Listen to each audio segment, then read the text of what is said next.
once again to Sharmila's Tutelage. As I said earlier, it's always fun making new videos and reaching out to you all. Let me thank all my subscribers for supporting me and being there for me. If you haven't subscribed to my channel yet, you can always do so today. As I have made my previous video on 7 C's of communication and I told you that I'll come back with 4 S's of communication. So here I am. Let's get started. Communication is a continuous process. We communicate with ourselves. We communicate with the world around us. We communicate with all living creatures there on this earth. Communication is something that binds us together. Communication is the reason for conflict. Communication is the reason for rapport building. Communication is everything. As 7 C's of communication I've already discussed about, I hope you have seen my earlier video and practiced upon that. Let's discuss about 4 S's of communication today and let's see how can we improvise our communication with that. First, we are going to discuss about the simplicity of communication. As simple as your communication is, better is the reach. We all have different perspectives. We all look at the world from our own perspectives. Your perspective and mine could be completely different.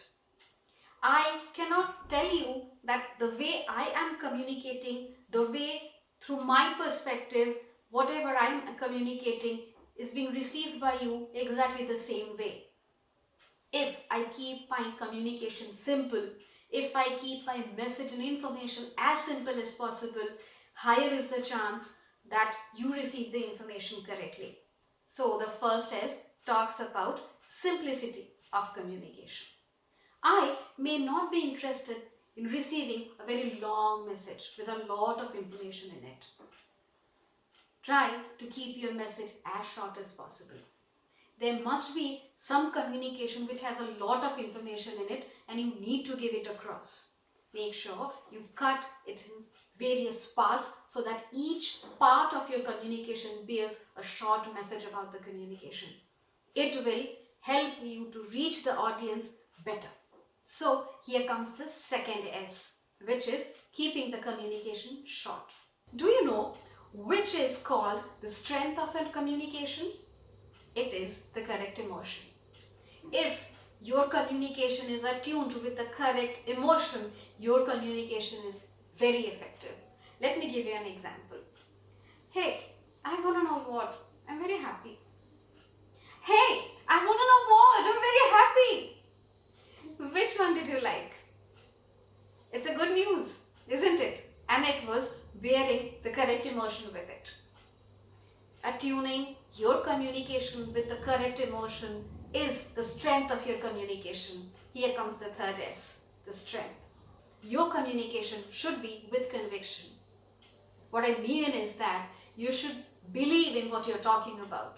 If you're not convinced with something that you're talking about, your communication can never be effective.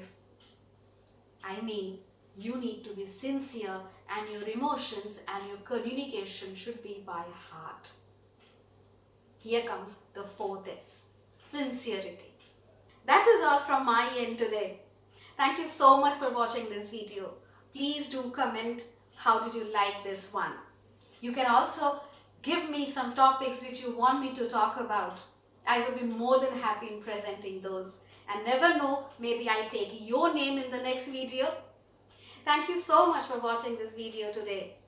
Hope to see you soon. Thank you so much. Bye-bye.